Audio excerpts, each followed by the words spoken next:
que vous en pensez, vous? Je suis naturelle ou bien je suis plastique? Attendez, est-ce que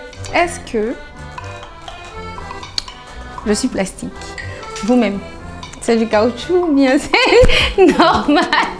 Coucou, ben c'est moi, Chavi Gomez, influenceur, superstar, Apouchou national, tout ce que vous voulez. Aujourd'hui sur Life Focus pour Life Magazine.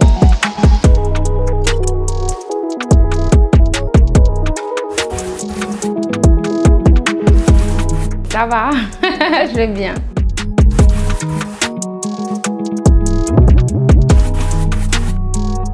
Je suis moi. Non, je rigole.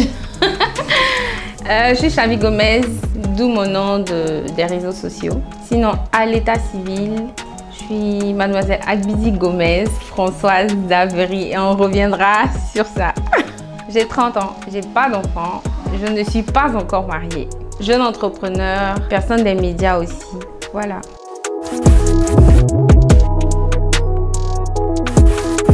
Déjà, Chavi Gomez, c'est le nom, on va dire, mon père.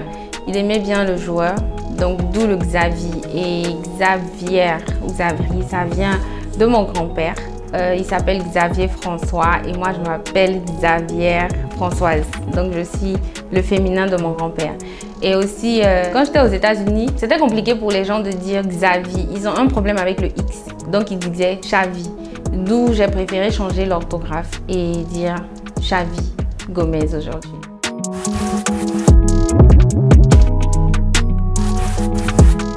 Mon métissage dont tout le monde parle, comme je l'ai dit, ma mère, elle est camerounaise. Mon père, il est béninois et moi-même, je suis ivoirienne. D'accord, je vous explique. Je ne connais pas vraiment le Cameroun ni le Bénin. Quand je dis pas vraiment, je suis déjà allée une fois. Mais je suis plus ivoirienne de cœur. C'est-à-dire, je suis plus proche de la culture ivoirienne. On va le dire comme ça. Je maîtrise pas les langues, je maîtrise la manière de vivre, je maîtrise les danses, mais je sais pas danser, la nourriture, la manière de vivre de la Côte d'Ivoire ou bien on va dire de l'Afrique.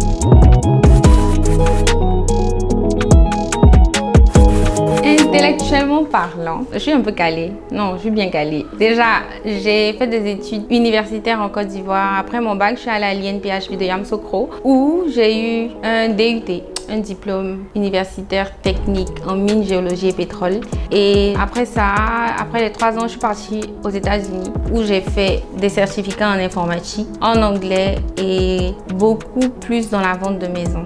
Ce qui n'a rien à voir aujourd'hui avec ce que je fais sur les réseaux.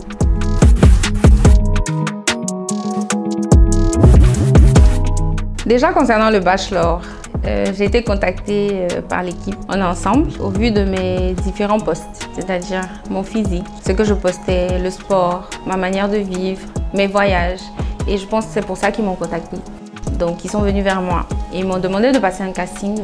Déjà ils m'ont demandé si ça allait avec mes valeurs, ce que je recherchais dans la vie et je leur ai dit oui. C'est ainsi que j'ai passé le casting et j'ai été retenue pour l'émission. Ils nous ont annoncé au départ que nous étions 20 candidates à la recherche de l'amour. Déjà les critères de base c'était le célibat. Est-ce que vous êtes vraiment célibataire? Et on avait des règles, on devait ne pas être en couple, je pense, si je me rappelle bien, 1 mois avant ou bien 2 mois avant l'émission. On ne devait pas être en couple. Pour ne pas qu'après que l'émission sorte, quelqu'un vienne sur les réseaux pour dire c'est ma femme. En fait.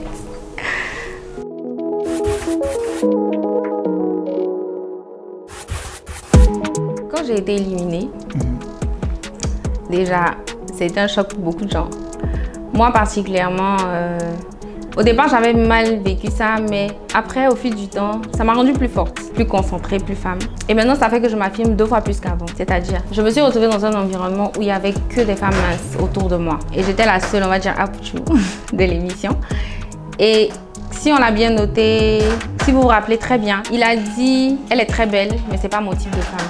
Juste pour ouvrir, en fait, la mentalité des gens en leur disant chaque homme a son type de femme. Il aime, on va dire, plus les femmes minces et je n'en suis pas une. Mais cela m'a montré que je suis une perle déjà. Parce que même malgré le fait qu'il ait dit, pour ce que j'ai entendu, qu'il aimait les femmes minces, ils m'ont choisi. C'est parce que j'avais quelque chose en plus. Donc cela m'a donné mon élimination précoce. Ça m'a pas fait mal en tant que telle. J'ai gagné en expérience. Je veux dire, ça m'a ouvert l'esprit parce que après, Je vois que les Africains, moi dans ma tête, les Africains, ils aimaient vraiment les femmes en chair et tout.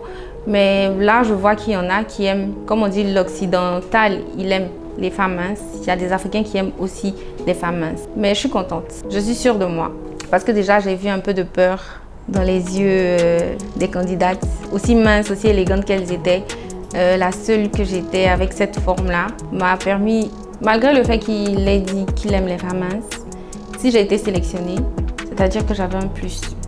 Donc, quand j'ai pensé à ça, ça m'a permis d'être un peu plus forte, plus imposante, assumer mes rondeurs. Parce que même si un homme aime les femmes minces, et à mon arrivée dans l'émission, elles ont toutes tremblé, c'est-à-dire que j'ai quelque chose en plus. Voilà.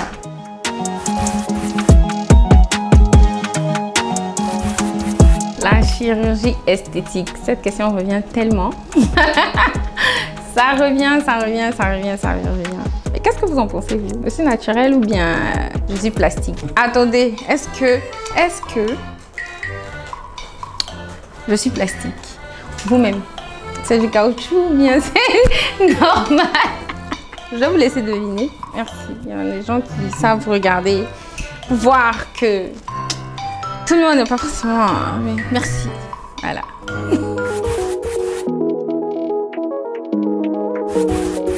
Nadia et moi, après l'émission, avons eu des rapports très plats. C'était une bonne amie à moi et aujourd'hui, c'est vrai que nous avons arrangé certaines choses, mais on va plus dire que nous sommes amis. Non, c'est quelqu'un avec qui j'ai des rapports plats. Concernant Stéphanelle, nous sommes beaucoup rapprochés. Pendant l'aventure, c'est vrai que j'ai fait une semaine là-bas. Mais au bout d'une semaine, on peut facilement tomber sous le charme de quelqu'un.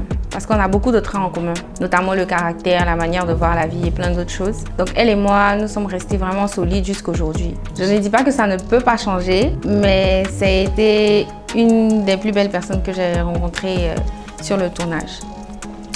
Au niveau de Joël, le bachelor,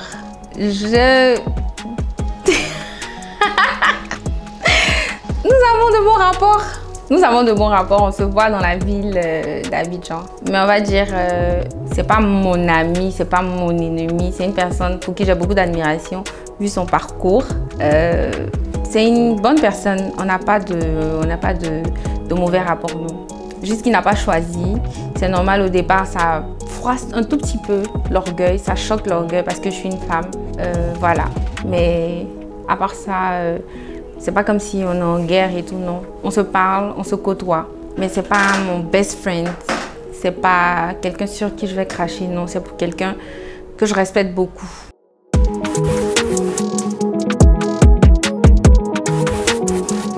Déjà de Bachelor, hormis la pub que Bachelor donne, il y a le côté humain. Je vous explique. Pour moi, c'était la première fois de participer à une télé-réalité de ce genre. Et ayant fait les États-Unis après 9 ans, je reviens, on va dire en Côte d'Ivoire, je vais dire en Afrique, mais je vais dire en Côte d'Ivoire. Et Bachelor me permet de rencontrer différentes personnalités. C'est-à-dire, on a des filles qui sont folles, pas très éduquées. Il y en a qui sont folles et bien éduquées. Il y en a qui paraissent être sauvages qui ne le sont pas. Il y en a qui paraissent être calmes qui ne le sont pas. Le côté humain, l'équipe avec laquelle on a travaillé.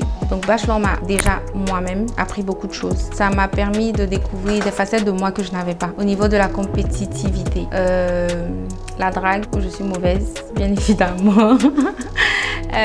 Je ne drague pas. Contrairement à ce que les gens pensent, je ne drague pas. Je laisse la personne venir à moi. Même si j'aime quelqu'un, je veux de cette personne, je ne drague pas. Non. Mais il y en a qui le font. Et lors de l'émission, on a vu. Même dans la vie réelle, elles sont comme ça. Elles vont vers la personne, elles draguent. Moi, personnellement, non. Oui, je suis remarquable. Déjà, j'ai une identité remarquable, contrairement à certaines filles qui ont besoin de faire beaucoup pour se faire remarquer. J'ai pas besoin. Je mets une mini-jupe, tout de suite, ça devient vulgaire. Je mets un soutien pour me balader, ça devient vulgaire. Ou bien je mets une robe un peu décalée, ça fait vulgaire. Donc, j'ai pas besoin de trop forcer, en fait, pour me faire remarquer. Maintenant, ça dépend du caractère. Soit je suis fermée, soit je suis ouverte. Et quand je suis ouverte, ça fait que la personne peut venir facilement. Il y a des signes, il y a des manières de faire. Passer à côté, essayer d'attirer l'attention, sourire. Je pense que pour moi, c'est trop. Et si la personne ne comprend pas, c'est qu'elle n'a pas compris, en fait. Mais j'ai pas besoin d'aller draguer, aller prendre un verre pour vous dire je vous apporte à boire. Je trouve que c'est un peu... Personnellement, je trouve que c'est un peu dépassé parce que je suis dans du style assez classique dans certaines choses.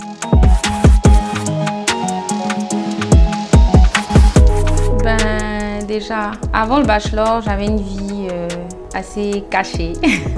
Concernant, regardant mes entreprises, par exemple, ça, je ne les mets pas vraiment en valeur sur les réseaux. Pas en valeur, je veux dire, je ne les mets pas vraiment, je ne les affiche pas sur les réseaux. Maintenant que j'ai eu la visibilité, pas comme je veux, je veux dire, bachelor, c'est la porte ouverte pour moi, pour montrer aux gens de quoi je suis capable, qui je suis vraiment, qu'est-ce que je fais dans la vie, qu'est-ce que je veux devenir. Et c'est ça mon après-bachelor. Mon après-bachelor, c'est mon boom, c'est moi, qui je suis, qu'est-ce que je fais, mes entreprises et tout ça. Je suis dans le transport et dans l'événementiel, dans le cosmétique, pour ce que les gens voient sur les réseaux, j'ai des petites bases là-bas aussi. Dans l'événementiel, tout ce qui est attrait à moi, je vais le dire comme ça pour simplifier, mais j'ouvre la porte aussi à d'autres talents. On parle de visibilité, de management. Je suis modèle, mannequin, photo, grande taille, de préciser des apouchous. Ne me mettez pas avec les minces là. Je suis actrice, TV host, comme j'ai dit, présentatrice télé, présentatrice d'événements. Vous aurez le temps de voir parce que j'ai des contrats. Et je suis aussi dans l'humanisme. J'ai mon ONG qui va sur fonds propres et je l'ai depuis 6 ans maintenant que j'ai créé mon ONG. On s'occupe des enfants, on va dire sur tous les plans. Je ne vais pas venir dire oui, je scolarise seulement. Non, je ne scolarise pas seulement. J'aide des familles à encadrer certains enfants en fonction de leurs besoins, des familles qu'on choisit. C'est-à-dire un jour, moi et mon équipe, on se lève, on va dans un quartier, précaire ou pas. On les encadre sur tous les plans, que ce soit le plan mental, financier, éducatif. Nous sommes présents avec eux. On ne travaille pas qu'en Côte d'Ivoire, on travaille aussi hors de la Côte d'Ivoire. Pour ceux qui me suivent depuis longtemps, ils savent, on a fait des mouvements vers Israël, on en a fait en Palestine. L'Ukraine, on n'a pas pu faire. Non. On a fait en Afrique aussi, en Côte d'Ivoire, au Cameroun, au Bénin, d'où mes pays de cœur. J'ai fait au Ghana, j'ai fait dans beaucoup de pays. Et là, notre dernière action, c'était en décembre, on a fait un arbre de Noël à l'intérieur du pays. Parce que je me suis dit, les gens en ville, tout le monde en fait. Donc c'est facile de trouver là, ci et là. Mais voilà, des activités comme ça que je fais, c'est ce que je mets plus en avant.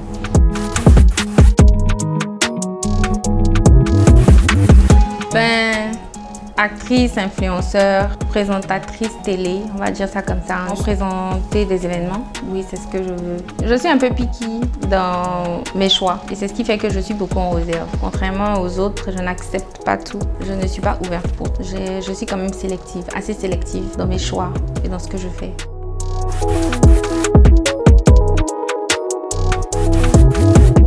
Est-ce que je suis en couple? Mais attendez, c'est quoi être en couple? C'est quoi être en couple? Moi, je sais pas, c'est une question qui... C'est compliqué cette question. Pour moi, hein, la définition de quand tu es en couple, c'est que tu as trouvé ce que tu recherches. C'est pour ça que tu te mets avec quelqu'un. Et si tu n'as pas trouvé, c'est que tu n'es pas en couple. C'est ça, parce que vous avez dit oui, c'est ça. Donc, qu'est-ce que je recherche chez un homme? Déjà, j'aime les hommes... Je suis sapiosexuelle. J'aime les hommes intelligents, entreprenants. Ça n'a rien à voir avec entrepreneur. Il faut qu'ils sachent bien ce que je suis en train de dire. J'aime l'honnêteté. Les personnes qui ont des valeurs. Un homme qui a beaucoup de valeurs, ça compte. Qui se respecte assez. Qui a de l'amour pour sa famille. Ça, c'est très, très important pour moi. Ben voilà, travaille bien évidemment. Et qui respecte les autres, surtout qui respecte plus petit que soi. Parce que ça, c'est très important pour moi. Élégant aussi, oui, j'aime les hommes élégants, propres, qui sentent bon. Ça, j'aime les hommes qui sentent bon. Mature, sapiosexuel, je pense que vous savez très bien ce que ça veut dire. Ben voilà.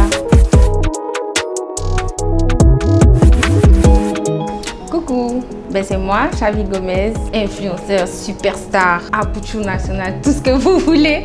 Aujourd'hui sur Life Focus pour Life Magazine. Ok, bisous, c'était moi.